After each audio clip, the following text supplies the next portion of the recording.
hermanos, no he crecido, nos han puesto un altillo, amén. Los que están atrás se pueden ver mejor, ¿no?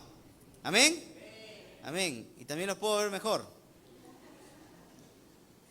Muy bien, hermanos, vamos a abrir nuestras Biblias en el libro de Apocalipsis. Seguimos estudiando este fascinante libro del Apocalipsis y estamos en el capítulo número 2 y vamos a ver en esta tarde el mensaje que Cristo resucitado le da a la iglesia que está en Pérgamo. El mensaje que Cristo resucitado le va a dar a la iglesia de Pérgamo. Y dice la palabra de Dios en el versículo 12. Capítulo 2, versículo 12. Dice la Biblia: escribe al ángel de la iglesia en Pérgamo, el que tiene la espada aguda de 2 filos, dice esto: yo conozco tus obras y dónde moras, donde está el trono de Satanás, pero retienes mi nombre, no has negado mi fe, ni aun en los días de Antipas, mi testigo fiel, en que fue muerto entre ustedes, donde mora Satanás. Vamos a orar, hermanos. Señor, te damos gracias en esta tarde, nos bendices de una manera maravillosa al acercarnos delante de ti para exaltar tu nombre, para glorificarte. Señor, gracias porque tu nombre es bueno. Señor, porque tu misericordia se renueva cada mañana. Habla, Señor, con tu Espíritu Santo, el mensaje que hoy quieres que tu pueblo aprenda. Señor, este mensaje hace más de 2000 años lo diste a una iglesia en Asia. Hoy este mensaje lo repites para nosotros. Que seamos sensibles a la voz de tu Espíritu Santo. En el nombre de Jesús. Amén. Hermanos, durante muchos siglos, los hombres de la antigüedad empleaban distintos materiales para poder escribir. ¿Cuál fue uno de esos primeros materiales en el que los hombres escribían? A ver, lo primero que ellos usaron para escribir, ¿qué fue? La piedra, ¿verdad? Ellos usaban la piedra, tallaban la piedra, escribían sobre piedra. ¿Y de dónde sabe usted eso, pastor? De los picapiedras. Luego de las piedras se comienza a usar ¿qué?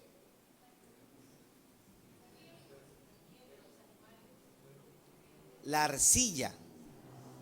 Se hacían tablillas de arcilla y se escribían en tablillas de arcilla.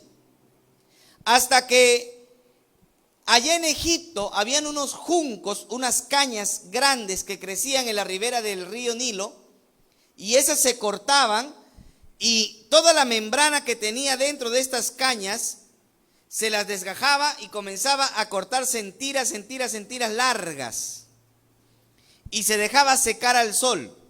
Y una vez seco se comenzaba a tejer grandes bloques de estas pequeñas láminas finas y así se crea el papiro. El papiro fue uno de los elementos que duró durante mucho tiempo. Durante mucho tiempo se empleó el papiro para escribir. ¿Amén o no? Durante muchísimo tiempo.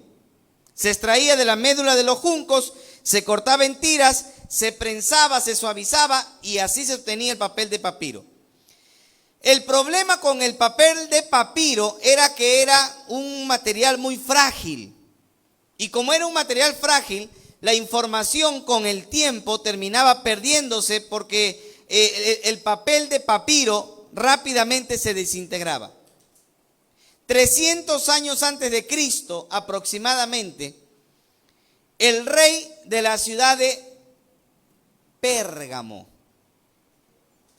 el rey de la ciudad de Pérgamo, 300 años antes de Cristo, él se llamaba Eumenes.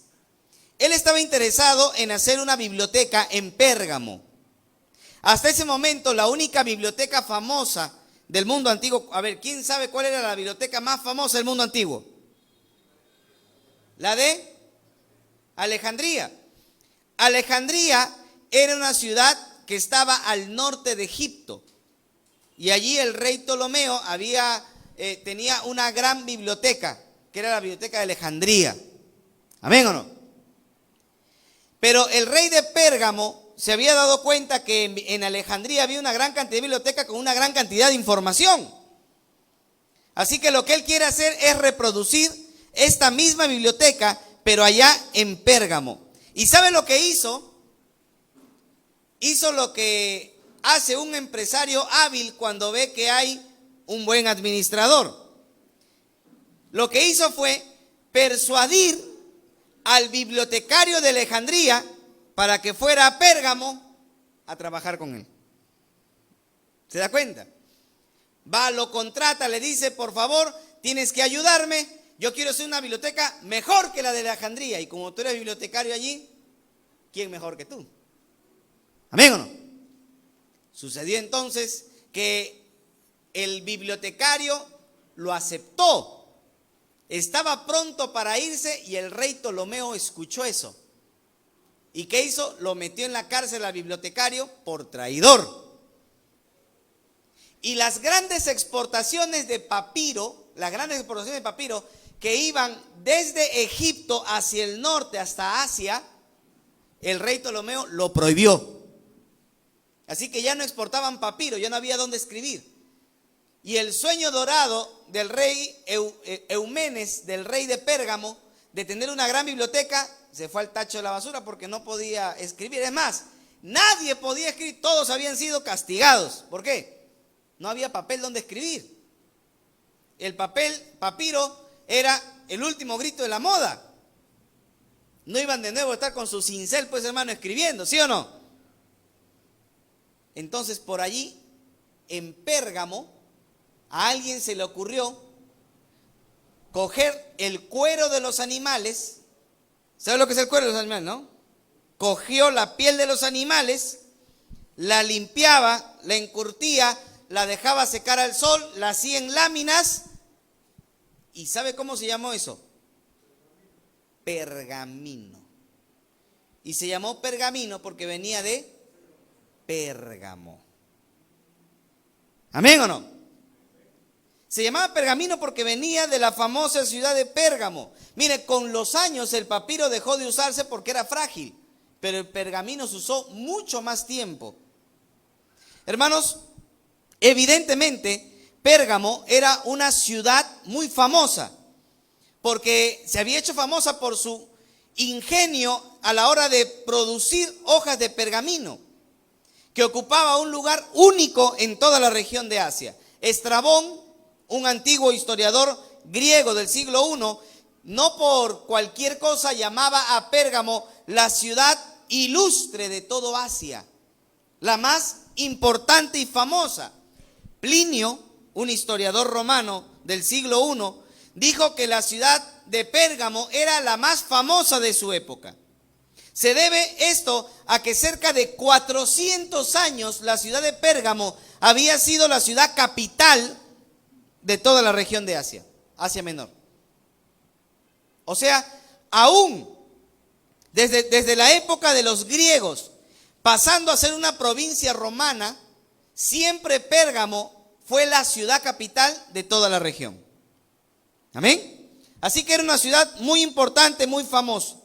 Pero la fama de Pérgamo también se debe a ciertos elementos culturales y elementos sociales que habían en la ciudad.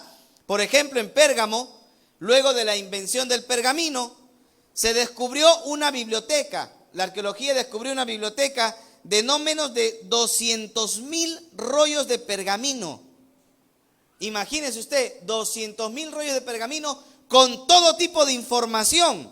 Solamente la biblioteca de Alejandría la superaba. Además, Pérgamo era el centro administrativo de todo Asia. Es decir, si el emperador romano o sus representantes querían llegar a la región de Asia, la ciudad a la que llegaban solamente era la ciudad de Pérgamo. porque era la ciudad capital de toda la región. Como fue la ciudad principal, es allí donde empieza el culto al emperador en la ciudad de Pérgamo. De todas las ciudades de Asia Menor, la de Pérgamo se distinguió por tener un severo culto de adoración al rey César, al emperador.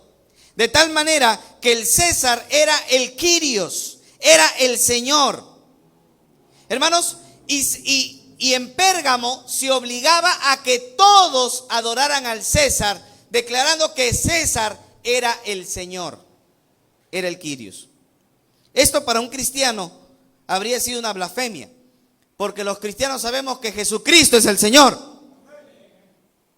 Y había un choque cultural entre la adoración en el templo que se hacía al emperador y los cristianos que adoraban al Señor. Por esta razón empieza una persecución encarnizada de los de Pérgamo contra los cristianos. En este contexto, el Señor Jesucristo le habla a los hermanos que estaban en Pérgamo. Amén. Ese es el contexto cultural, histórico, en el que el Señor Jesucristo le habla a los hermanos que estaban en Pérgamo. Letra A, vamos a ver el remitente. ¿Quién es el que remite esta carta? ¿Quién es el que da esta carta? ¿Quién es el que anuncia el mensaje que contiene esta carta? El versículo 12 dice: y escribe al ángel de la iglesia en Pérgamo. ¿Quién remite? El que tiene la espada aguda de 2 filos, dice esto. Hermanos, ¿por qué Jesucristo a la iglesia de Éfeso se presenta como el que tiene las 7 estrellas a su diestra? A la iglesia de Esmirna se presenta como el primero y el postrero, pero a la iglesia que está en Pérgamo, el Señor se presenta como el que tiene la espada aguda de 2 filos. Esto se debe a que la ciudad de Pérgamo, por ser la ciudad capital, tenía lo que en derecho romano se conocía como el derecho de la espada. Es decir, que en toda Asia Menor, solamente la ciudad de Pérgamo tenía el derecho de administrar la muerte a voluntad propia. Nadie más. Por eso cuando los judíos tomaron a Cristo, y lo recordamos en esta Semana Santa, ¿amén o no? Cuando los judíos tomaron a Cristo no lo pudieron crucificar hasta que Poncio Pilato diera permiso, porque la autoridad sobre la muerte y la vida estaba en el emperador. ¿Amén? Estaba en los representantes del emperador. Pero en Asia, específicamente en Pérgamo, la situación era distinta. Los mismos ciudadanos de Pérgamo tenían la autoridad de poder establecer la pena capital, la pena de muerte, sobre los ciudadanos que iban contra lo que ellos creían que era incorrecto. Y tenían la autoridad, tenían el derecho de no consultar a Roma para impartir la pena capital. Hermanos, de esta manera podríamos decir que Pérgamo tenía la espada para matar a quien quisiera. Pérgamo tenía la autoridad para cortar cabezas, para degollar, para matar a quienes ellos creían que eran delincuentes, sin necesidad de la autoridad de Roma, la única en toda Asia para imponer la pena de muerte. Pero hermanos, cuando Cristo se presenta a la iglesia de Pérgamo, se presenta Él como el que posee una espada de 2 filos. Lo que les está diciendo a los hermanos en Pérgamo es que al final quien tiene el poder de quitar la vida es Dios. Es Cristo el que tiene la espada de 2 filos para dar vida o para quitarla. Hermano, detrás de Pérgamo, detrás del César, detrás del imperio, está la voluntad de Dios. Y lo que le está diciendo Cristo a los hermanos de Pérgamo es que no debían temer la pena de muerte, porque solo Cristo tiene el poder de dar la verdadera vida y solo Cristo tiene el poder de dar la verdadera muerte. Todos los sucesos de nuestras vidas siempre van a ser controlados finalmente por Dios. Amén. Solo por Dios. Hermano, qué maravilloso. Cristo, cuando les dice a los hermanos, el que tiene la espada de dos filos, lo que le está diciendo es: no tengan temor, porque la muerte la determino yo y la vida la determino yo. Amén. Hermano, si yo sé que la vida y la muerte la determina Dios, no tengo que tener temor, porque aun si Dios determina mi muerte, va a ser para la gloria de Dios. Hermano, qué tremendo. Versículo número 13. Ahora viene la alabanza que Dios, el elogio que Dios le da a la iglesia que está en Pérgamo. Y mire lo que dice. Versículo 13. Yo conozco, ¿qué? Tus obras. Yo conozco tus obras. Hermanos, Cristo cuando le dice a los hermanos de Pérgamo, yo conozco tus obras, lo que está diciendo es que Él tiene pleno conocimiento de todo lo que hacemos, de todo lo que pensamos y de todo lo que sentimos. No podemos ocultar nada de Dios. No podemos esconder nuestras motivaciones de Cristo. No podemos esconder nuestras intenciones y nuestras acciones, ya que Cristo conoce toda la verdad. Él nos conoce. Hermano, no sé si usted se goza de que Dios nos conozca. Dios sabe los problemas y dificultades aún que enfrentamos. Y dice el versículo número 13, yo conozco tus obras. Y mire, dice, ¿y dónde qué? ¿Dónde moras? ¿Dónde está el trono de quién? De Satanás. ¿Por qué? Porque es que Cristo le dice a los hermanos de Pérgamo que allí en esa ciudad moraba Satanás. Hay tres posibles razones. Los comentaristas bíblicos dicen que allá en Pérgamo, uno llegando a Pérgamo, se encontraba una maravillosa y fascinante montaña, en donde en la parte superior de la montaña había un trono que se había hecho en un templo para el dios Zeus, cerca al templo de la diosa Atenea. Hermanos, y se levantaba un trono inmenso encima de la montaña en honor al dios Zeus. Y cuando uno llegaba a Pérgamo, día y noche, miraba el humo de los sacrificios que se ofrecían al dios Zeus en aquella montaña de Pérgamo. Por eso algunos dicen que por eso el Señor les dice a ellos que allí moraba Satanás, por el famoso templo de adoración a Zeus. Otros dicen que en Pérgamo también se adoraba al dios Esculapio. ¿Quién es el dios Esculapio? Era el dios serpiente. El dios serpiente que daba sanidad. Imagínese usted. Mire, el dios Esculapio era un dios serpiente que podía dar antídoto y sanidad a la gente que venía enferma. Los templos que se hacían al dios Esculapio eran una forma muy primitiva de los actuales hospitales hoy en día. La gente que acudía a Pérgamo acudía en grandes cantidades para buscar sanidad a sus males. Inclusive uno de los médicos famosos de la antigüedad de Pérgamo era el médico Galeno. ¿Cómo se llamaba? Galeno. Y mire, se convirtió en uno de los médicos más famosos de la antigüedad, que hasta el día de hoy nosotros usamos el término galeno como sinónimo de médico. ¿Se da cuenta? Hermano, ¿y de dónde era Galeno? ¿Del regional? No, de Pérgamo. ¿Y por qué había un desarrollo en la medicina tan grande en Pérgamo por el dios Esculapio.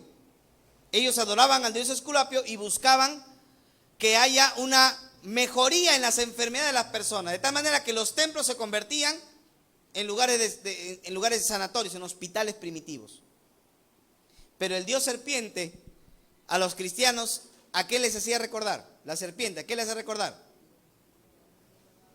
La serpiente, a Satanás, ¿verdad? La serpiente de Génesis 3, el diablo. Entonces, por eso es que algunos dicen que Cristo había mencionado que allí posaba Satanás, allí moraba Satanás, por el dios Esculapio, porque se adoraba en ese lugar y era un lugar famoso para dar sanidad a las personas. Pero otros comentaristas dicen que es posible que el Señor diga que allí moraba Satanás, porque en toda la región de Asia, usted recordará que por ser Pérgamo la ciudad capital y principal de toda la región de Asia Menor, se había empezado un culto al emperador romano. De tal manera que el culto se había intensificado, se había acrecentado, se había radicalizado, de tal manera que todos tenían que adorar al emperador. En ese contexto, el Señor había dicho que allí moraba Satanás, porque era fuerte la religión que se había levantado en adoración al emperador romano. Sea por una de estas tres razones, o tal vez sean por las tres razones, lo cierto es que Satanás moraba allí. Amén. Y el Señor conocía a los hermanos y sabía que allí moraba Satanás. Pero mire lo que le dice: pero retienes mi nombre y no has negado mi fe. No has negado mi fe. Retienes mi nombre. Hermano, ¿qué nombre tenemos nosotros? Usted cuando va y se presenta en su trabajo, ¿cómo qué se presenta? Ah, es que yo soy Abraham Salazar. No. ¿Cómo está, jefe? Yo soy cristiano. Antes de ser Abraham Salazar, yo soy cristiano. Porque Abraham Salazar me llamo ahorita, pero el día que me muera ya no me voy a llamar Abraham Salazar. ¿Amén o no? Nadie, a lo mucho alguien se acordará de repente mi nieto y eso. A partir de mi nieto ni me van a buscar en mi tumba. Ya nadie. Hermano, ya no voy a llamarme Abraham Salazar porque tendré un nombre nuevo en la gloria. Por eso le digo, el nombre que usted tiene no es más importante que el nombre que usted representa, porque usted representa el nombre de Cristo. Por eso usted es cristiano.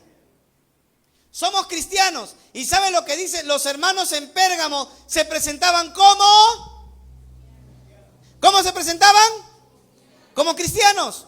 Y Cristo le dice, los alaba a ellos y le dice, allí mora Satanás, pero retienes ¿qué? Mi nombre. Me da gozo de que a pesar de que el diablo esté en medio de la ciudad, ustedes siguen llamándose cristianos. Hermano, no importa la presión, no importa el pecado, no importa que al costado tuyo hay una discoteca, no importa. Lo que importa es que tú sigues siendo hijo de Dios y sigues reteniendo el nombre de Cristo. Y dice la Biblia, y no has negado mi fe, ni siquiera en los días de Antipas, mi testigo fiel, en que fue muerto entre ustedes. Hermanos, podemos ser cristianos y no negar nuestra fe, aun cuando vivamos en una sociedad que es hostil a los valores cristianos. Hermanos, nuestra sociedad odia la santidad. Nuestra sociedad odia el matrimonio. Nuestra sociedad odia la verdad. Pero a pesar de la sociedad corrompida en donde vivimos, podemos todavía retener el nombre de Cristo. Y podemos ser fieles testigos de Dios en esta sociedad. Podemos agradar a Dios. Hay jóvenes que dicen, para mí grande es la lucha, pastor. Oiga, el pecado ha sido igual de pecado hace 2000 y 3000 años atrás que lo sigue siendo ahora. Y si nosotros, los que hemos sido jóvenes y ahora somos mayores y estamos casados, hemos podido luchar contra el mundo, usted como joven puede luchar contra el mundo. ¿Retienes mi nombre? Nuestra sociedad odia a Dios y odia la palabra de Dios. Pero podemos retener el nombre de Cristo y ser testigos de Él. Y el Señor pone como ejemplo a un hombre llamado Antipas y le llama mi testigo fiel. ¿Quién fue Antipas? No sabemos. Tertuliano, un padre de la iglesia del siglo II, cuenta una antigua leyenda acerca de un hombre llamado Tertuliano, que era de Pérgamo, que se llamaba Antipas y que era de Pérgamo y que había muerto quemado lentamente mientras estaba encerrado en un toro de bronce. Habían hecho un toro, era una forma de tortura en el mundo antiguo de los romanos. Hacían un toro de bronce que era hueco por dentro, allí y tenía una trompeta que salía de la boca del toro. Amarrado metían a la persona, le cerraban la escotilla y abajo ponían leña para que comience a calentar el toro de bronce. De tal manera que Tertuliano dice que Antipas murió de esta manera. ¿Será verdad? ¿Será mentira? No lo sabemos. Lo cierto es que Cristo dice que Antipas, aun cuando Antipas murió, ellos seguían siendo fieles. Hermano, ¿sabe cómo le llama Cristo a Antipas? Le llama mi testigo fiel. ¿Sabe cuál es la palabra griega testigo? Allí testigo. ¿Sabe cuál es? Testigo de Jehová. No. La palabra griega testigo es mártir. Cristo le está diciendo, Él es mi mártir fiel. Hermanos, hay muchos cristianos que son fieles dando testimonio de Cristo mientras no haya persecución. Porque una vez que hay persecución, dejan de creer en Cristo. Así como Kichichiro. ¿Los que han visto esa película? ¿No han visto esa película ya? Es una película muy interesante, hermano. De un japonés que en tiempo de persecución andaba ya se había vuelto caserito para blasfemar, hermano. Él blasfemaba como si nada, hermano. Y en una de las conversaciones él dice, si yo hubiera nacido en una sociedad y en un tiempo donde no hubiera habido persecución, yo hubiera sido mejor cristiano. Hermano, no. Porque si usted no es fiel ahora, ¿me está escuchando? Si usted no es fiel ahora, usted no va a ser fiel cuando haya un gobierno perseguidor. Amén. Hermanos, mire, debemos estar dispuestos no solamente a ser testigos, sino a ser mártires de Cristo. Fácil es decirlo ahorita, pastor, claro, usted lo dice ahorita porque estamos en medio de una sociedad donde no persiguen a los cristianos.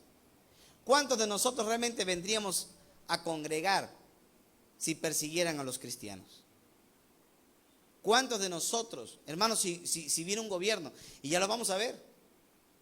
¿Ya lo vamos a ver? ¿En qué libro estamos? ¿Y de qué cree que habla el Apocalipsis? También va a hablar acerca del futuro. ¿Y sabe lo que dice? Va a venir un gobierno perseguidor. Y va a ser un gobierno maléfico que va a venir a perseguir a los que se quedan. ¿Cuántos se van con el Señor? ¿Están con duda? Ya levante la otra. ¿Cuántos se van con el Señor? Amén, ya, todavía. Si usted está con duda, arrepiéntese bien y nos vamos con el Señor, amén o no. Algunos dicen, no, pastor, si yo no me voy en el primer viaje, ya estoy advertido para el segundo viaje. ¿Qué segundo viaje? Váyase con nosotros en el primero, amén o no. Hermano, ya lo vamos a ver cuando a partir del capítulo 4 empieza una revelación de las cosas que van a pasar. Tremendo, ya lo vamos a ver, ya lo vamos a ver. Pero hermano, quiero que note algo más. Versículo 14, ¿ya lo tenemos? Dice, pero ahí viene el número, letra C, viene la exhortación. Letra C, la exhortación. pero tengo unas pocas cosas contra ti. Tengo una poca cosa contra ti. Número 1, que retienes a los que tienen la doctrina de Balaam. La doctrina de Balaam, que enseñaba a Balac a poner tropiezo ante los hijos de Israel y a cometer fornicación. Comer cosas sacrificadas a los ídolos y a cometer fornicación. Esto nos recuerda la historia del libro de Números. Cuenta la historia bíblica en el libro de Números que cuando el pueblo de Israel, ¿usted recuerda la historia de Balaam? ¿Recuerda o no? Cuando el pueblo de Israel llegó a las laderas de Moab, el rey de Moab, llamado Balac, miró que el pueblo estaba en la ladera, el pueblo de Israel, y dijo: ahora, ¿cómo hago para botarlos? No les puedo hacer guerra, porque si les hago guerra me van a destruir. ¿Se da cuenta o no? Entonces, ¿qué hace? Manda ¿a quién? Manda a Balaam. Manda a llamar a Balaam. Manda a sus emisarios, me lo traen a Balaam. Balaam es un profeta, un adivino. Él tiene que venir acá y tiene que decirme qué hacer para que los hijos de Israel se vayan de acá. Porque guerra no les voy a hacer, me van a ganar. Vienen los emisarios, le tocan la puerta a Balaam. ¿Sí? ¿Qué tal? ¿Cómo está usted? ¿Sí? ¿Usted es el señor Balaam? Sí. El rey de Balac, el rey de Moab, llamado Balac, lo está llamando. Pase. Lo está llamando. ¿Y para qué le dice? Porque quiere que vayas a maldecir al pueblo de Dios. Porque si tú maldices al pueblo de Israel, le va a ir mal al pueblo de Israel. ¿Recuerda la historia o no? ¿Amén o no? Bien, para los que no saben, la historia es así. Entonces, ¿qué hace el profeta? El profeta le dice: a ver, espérense un ratito, un ratitito. Voy a orar a Dios, voy a pedir permiso al jefe. Se va, ora al Señor y Dios le dice: no. Entonces sale y dice: ¿saben qué? Me van a perdonar, pero el Señor ha dicho que no. Y agarra y le dice: pero te vamos a pagar. Espere, de repente he escuchado mal. De repente cambia de opinión el Señor. Va el Señor: te voy a dar el diezmo. No. Dice que no. Va, cerró la puerta. Se fueron. El rey Balac, al enterarse que no iba a ir Balaam, ¿qué dice? Duplica la suma, más dinero. Cuando viene, otra vez abre la puerta a Balaam. ¿Y ustedes qué quieren? Les he dicho que Dios no quiere que vaya. No, te va a pagar el doble, dijo. Espera, voy a tratar de convencer al jefe. Se va a orar y tanto le pide al Señor que Dios le dice: anda. Hermano, cuando hay que saber distinguir cuando algo es la voluntad de Dios y cuando algo es la permisión de Dios. Yo no sé si usted quiere hacer la permisión de Dios o quiere hacer la voluntad de Dios. Cuando Dios le dice anda, no significa que le está diciendo anda, vete ya. Lo que le está diciendo es: a ver, pues desobedece. ¿Y qué haces? Ya tengo permiso, vamos. ¿Y tu maleta? ¿Qué maleta? Ya tengo todo preparado ya. Sale, ¿recuerda la historia? Se va encima del asna y comienza a caminar. Y hermano, entra por un callejón y Dios manda al ángel. ¿Recuerda usted? El ángel de Jehová se aparece allí, en medio del callejón. Y entonces, hermano, Balaam no veía el ángel. El asna sí veía el ángel. Y entonces estaba caminando y llega un punto donde el asna se para y ya no quiere caminar. A ver, empuja el burro. El burro es burro, hermano. Cuando un burro se sienta, no sé si usted lo ha visto, el burro se sienta, ni con pata de cabra lo saca. Así es el burro, hermano. Y se siente el asna. Porque el asna miraba al ángel de Jehová, pero el profeta no miraba al ángel. O sea, el burro había hecho su devocional, el profeta no. Hermano, qué tremendo. No tenía ojos espirituales, no miraba lo que Dios quería hacer. Y entonces agarra su vara, Balaam, y comienza a darle de alma, le da al burro, hermano. Y el asna voltea y le comienza a hablar. Un burro habla con el otro. Le comienza a hablar y dice: ¿por qué me pegas? ¿Recuerda la historia o no? el asna le dice, ¿por qué me pegas? Y el otro no se asombra. A ver que tú llegues a tu casa un día que tú abras la puerta, hola, ¿cómo están? Y tu perro voltea, hola, ¿cómo te fue? ¿Usted qué va a hacer? ¿Se va a asombrar, sí o no? Mi perro, o tu perro te habla, no te va a hablar, sí o no. Pero Balaam, cuando el burro le dice, ¿por qué me pegas? ¿Cómo que por qué te pegas? Se pone a hablar con el burro. ¿Cómo que por qué te pego? Porque no quieres caminar, yo te he dicho que camines. Y el asna, el burro, le mira y dice, mira, yo he sido tu asna toda la vida. Oye, donde tú querías ir, yo te he llevado. O dime cuándo me he portado mal. Ah, bueno, sí, se pone a razonar con el burro. Pues tienes razón, le dice, ¿no? ¿Acaso no te das cuenta que el ángel de Jehová está delante de nosotros? Y cuando mira, allí ve al ángel de Jehová. Le resumo la historia. Al final llega Balaam delante de Balac. Balac le dice, maldíceme al pueblo de Israel, quiero que lo maldigas. Y cada vez que Balaam quería maldecir, profería bendición. ¿Sabe por qué? ¿Sabe por qué? Porque nadie, escúcheme, si Dios te ha bendecido, nadie te puede maldecir. ¿Amén o no? Si tú eres hijo de Dios, la brujería no te va a llegar. El amarre no te va a llegar. La hechicería no te va a llegar. Si eres hijo de Dios. ¿Amén o no? Pues si usted es incrédulo, agárrese ahí, el diablo ya va a hacer lo que quiera con usted. Pero si usted es hijo de Dios, hagan lo que le hagan, así le dejen la sal, así le pongan cosas, el gato negro, que no, ten cuidado hermana, ¿cómo vas a pasar debajo de la escalera? Ven por acá. No, porque si Dios te ha bendecido, nadie puede maldecirte. ¿Amén o no? Entonces, 4 veces quiso maldecir y no pudo. Se paraba frente a una montaña, extendía sus manos y decía, bendito sea Israel. Y cuando volteaba Balac, ¿cómo que bendito? Maldito. No, bendito, porque yo no puedo maldecir. Y entonces la historia termina cuando Balac dice, ¿qué puedo hacer para que ellos sean castigados por Dios? ¿Y sabe lo que le dice Balaam? Yo no puedo maldecirlo. ¿Sabe quién lo va a maldecir? El mismo que los ha bendecido. O sea, Dios. ¿Tú quieres que Dios los maldiga? Dios los va a maldecir. ¿Tú quieres que Dios los maldiga? Coge mujeres y dale a sus hijos. Que se mezclen entre ellos y que comiencen a adorar a otros dioses y que cometan inmoralidad. Te vas a dar cuenta que Dios, solito Dios los va a maldecir. ¿Sucedió o no sucedió? Sí sucedió. Números capítulo 25. Entonces, dentro de la iglesia de Pérgamo habían hermanos que tenían la doctrina de Balaam. Es decir, enseñaban a los hermanos, si ustedes participan de la idolatría, no les va a pasar nada.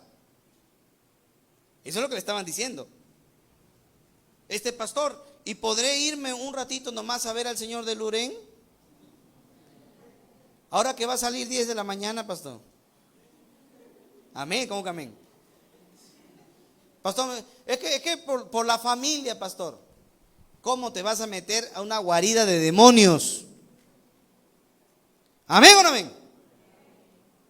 Allí reina el diablo, hermano. ¿Y cómo se hacen milagros?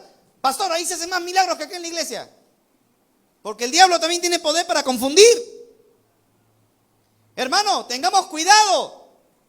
No participemos de la idolatría. ¿Amén o no? No podemos participar de la idolatría. No podemos cometer inmoralidad. Pero habían hermanos en Pérgamo que decía, si tienes hambre y tú comes, y comer no es malo, si tienes deseo sexual y tú lo satisfaces, pues tampoco es malo. Esa era la conclusión que tenían los corintios, que tenían estos hermanos. Y al final hacían que la gente viva en inmoralidad, hacía que la gente se mezclara en idolatría. Y venía el castigo de Dios. Y Dios y Cristo le dice a los hermanos de Pérgamo, tú retienes a esa gente. En vez de expulsar a esa gente que tiene falsa doctrina, tú los tienes allí metidos en tu iglesia. Hermanos, no podemos consentir el pecado no arrepentido en nuestra congregación. ¿Amén? No se puede tolerar el pecado no arrepentido. Lo que tenemos que hacer es sacar la podredumbre de medio de nosotros. Y luego dice, también retienes a los que tienen la doctrina de los nicolaitas, las cuales yo también aborrezco. ¿Quiénes eran los nicolaitas? Ya lo mencioné cuando hablé acerca de Éfeso. Ya lo mencioné y puede ver el video. Bastante he hablado acerca de eso, hermano. Hermanos, los balamitas, los que seguían a Balán, y los nicolaitas, que Nicolás es una traducción griega del hebreo Balaam. Estos hombres trataban de persuadir a los cristianos de que no podía haber nada de malo si es que ellos se adaptaban al mundo. Y si se adaptaban al mundo prudentemente, pues no iba a haber nada de malo. Así como hoy en día hay muchos hermanos que creen que pueden servir al mundo y pueden servir a Dios. Habían hermanos que creían que se puede servir a Roma y que se puede servir a Dios. Hermanos, no se puede servir a Dios y a Roma. No se puede servir al mundo y a Dios. Se tiene que servir a Dios. Amén. Nadie tiene dos señores. El consejo, versículo 16. Por tanto, arrepiéntete. Hermano, el arrepentimiento es reconocer que somos nosotros los que tenemos la culpa. El arrepentimiento es sentir dolor por lo que hemos hecho. Lo que Cristo le está diciendo a la iglesia de Pérgamo es: siente dolor por lo que está pasando. Aléjate de eso. Expulsa a la gente que comete este pecado. Y luego le dice: pues si no, vendré a ti pronto y pelearé contra ellos con la espada de mi boca. Esa espada que era para dar vida y muerte. Cristo dice: si tú no te arrepientes y si no lo solucionas, yo mismo mataré a esas personas. Hermano, una de las maneras como Dios castiga a los cristianos es con la muerte. Con la muerte. Tal vez en el plan de Dios está que yo viva hasta los 130 años, tal vez. Pero si yo comienzo a vivir una vida desordenada y comienzo a cometer pecado, el Señor me puede quitar la vida ahora. Y todos esos años que había en proyecto van a quedar en ilusión. Hermano, Dios quiere que tú vivas abundantemente en esta tierra. Pero si cometemos pecado y vivimos en el pecado, Dios nos acorta la vida. Amén. Dios nos acorta la vida como castigo. Versículo 17. Luego viene la recompensa. El que tiene ¿qué? Oído. Oiga lo que el Espíritu dice a las iglesias. Al que venciere, daré de comer del maná escondido, y le daré una piedrecita blanca, y en la piedrecita blanca escrito un nombre nuevo. ¿Ya ve? Yo me llamo ahorita Abraham Salazar. El mundano, ¿por qué? Pues soy del mundo. El terrenal, porque soy de la tierra. Pero yo tendré un nombre nuevo en la gloria. ¿Cómo quiero que me llamen? No sé. Juan Pablo II. Un nombre nuevo. Ahora miren lo que dice. Dice: el cual ninguno conoce, nadie lo va a conocer, solamente el que lo recibe. Hermanos, cuando Cristo dice: el que tiene oído, oiga lo que el Espíritu dice a la iglesia. Yo te pregunto, hermano, en esta tarde, y quiero terminar con esto. Cuando vienes a la iglesia, ¿a quién vienes a escuchar? ¿Al pastor o al Espíritu Santo? Cuando venimos a la iglesia, venimos a escuchar la palabra de Dios. Venimos a escuchar lo que Dios tiene que decir a tu vida. Cristo le dice a los hermanos de Pérgamo: si tienes oídos, oye lo que el Espíritu Santo te está diciendo. Hermanos, no seamos insensibles cada vez que vengamos a la iglesia, creer que alguien lo está diciendo para mí. Seamos sensibles y digamos: es el Espíritu Santo que está hablando a mi vida. Y luego dice: le daré de comer del maná escondido. La tradición judía decía que había una urna de maná llenecito dentro del arca del pacto. Como el arca del pacto se perdió, allí también había maná. El día que el Mesías venga, decía la tradición, el arca aparecerá Y ese maná se lo dará el Mesías a sus elegidos. Por eso decía, el maná escondido se lo daré. Otra tradición decía que cuando el Mesías venga, hará que el maná caiga del cielo, como lo hizo Moisés. Tal vez por eso Cristo dice que les va a dar del maná escondido. Hermano, cualquiera sea la tradición, lo importante es que Jesús promete a los que vencen que van a estar con Él en su reino y van a disfrutar de bendiciones espirituales, como ese maná maravilloso. Y le dice, le daré una piedrecita blanca y en la piedrecita un nombre escrito, el cual ninguno conoce sino aquel que lo recibe. Las piedrecitas blancas se usaban en los tribunales para declarar piedra blanca inocente, piedra negra culpable. Si Dios da una piedrecita blanca, lo que está haciendo es declarar inocente al cristiano. O sea, le está dando la libertad para que entre al reino. Otra interpretación dice que en el tiempo antiguo los romanos le daban una piedrecita blanca con un nombre a las personas que querían invitar a un banquete. De tal manera que cuando uno llegaba al banquete mostraba la piedrecita blanca con su nombre y lo hacían pasar. Solo pasaba el que tenía la piedrecita. Es una costumbre romana antigua. Algunos dicen que a eso se refiere Cristo cuando dice que les dará una piedrecita blanca. En otras palabras, lo que está diciendo es: les dejaré entrar al banquete final. Hermano, Cristo ha prometido que no va a volver a tomar el jugo de uva hasta que venga y lo tome otra vez con nosotros. Así que si usted llega, Señor, de repente usted se muere ahora, ¿verdad? Y Señor, ¿usted ha tomado jugo de uva? No. Yo he prometido hasta que no vuelva otra vez. Así que el día que Cristo venga, vamos a celebrar una super santa cena, hermano, donde estaremos todos los cristianos celebrando la cena con el Señor. ¿Y sabe quién va a entrar? Los que tengan una piedrecita blanca con su nombre. Solo ellos podrán entrar al banquete final. Hermanos, Cristo les dijo a los hermanos: me alegra que sean firmes, pero les falta algo más. Cuiden la sana doctrina. Hermano, seamos firmes, pero también cuidemos la sana doctrina. Porque el problema de Pérgamo fue que era firme en declarar su fe, pero se dejó llevar por la falsa doctrina. Oremos, hermano. Señor, gracias te damos por tu palabra. Señor, ayúdanos a ser fieles. Ayúdanos a estar dispuestos, tal vez, Padre Celestial, por alguna presión que hemos tenido en la universidad, en el colegio, en el centro de trabajo, en el centro de estudio, en el instituto. Señor, tal vez por alguna presión que hemos tenido de los amigos, de los familiares, de los conocidos o de los compañeros de trabajo, no hemos sido firmes en llevar tu nombre. Perdónanos, Señor.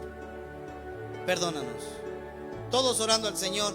Hermano, si usted quiere ser firme en su fe, levante su mano y diga: pastor, ore por mí. Dios te bendiga, Dios te bendiga, Dios te bendiga. Dios te bendiga, Dios te bendiga. Dios te bendiga, Dios te bendiga. Señor, te doy gracias por cada hermano y hermana que te pide tu ayuda para ser firme en medio de la dificultad. Porque tal vez hay presión en el centro de estudio, tal vez hay presión en el centro laboral, tal vez hay presión en la familia que quiere que nos alejemos de ti. Pero ayúdanos a serte fieles. Ayúdanos a vivir para ti. Ayúdanos a entregar nuestra vida. No queremos, Padre Celestial, defraudar el grande honor que nos das de ser tus hijos y de llevar el nombre de Cristo en nuestra vida. Ayúdanos a ser firmes en la fe y en la sana doctrina. En el nombre de Jesús.